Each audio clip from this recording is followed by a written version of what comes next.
ನನ್ನ ಕಣ್ಣು ಸ್ವಾಮಿ ದೇವನತ್ತ ಆತನ ಕಟಾಕ್ಷವನ್ನ ನಿರೀಕ್ಷಿಸುತ್ತ.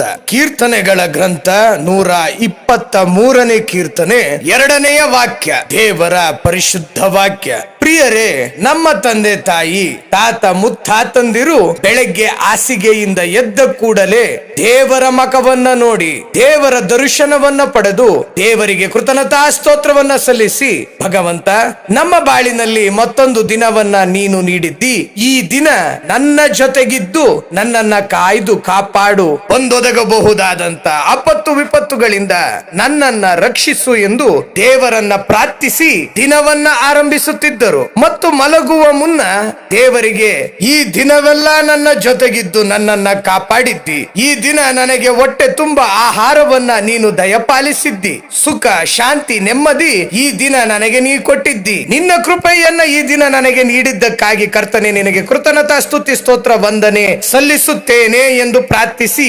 ಮಲಗುತ್ತಿದ್ದರು. ಆದರೆ ಇಂದು ಮಾಡುತ್ತಿರುವುದಾದರೋ ಏನು, ಬೆಳಿಗ್ಗೆ ಎದ್ದ ಕೂಡಲೇ ಮೊಬೈಲ್ ಫೋನ್ ಕೈಯಲ್ಲಿಡಿದು ಮೊಬೈಲ್ ನಲ್ಲಿ ಏನೇನು ನೋಟಿಫಿಕೇಶನ್ಗಳು, ಫೋನ್ ಕಾಲ್ಗಳು ಬಂದಿದೆ ಎಂದು ನೋಡುವುದರ ಮೂಲಕ ನಮ್ಮ ದಿನವನ್ನ ಆರಂಭಿಸುತ್ತಿದ್ದೇವಲ್ಲವೇ?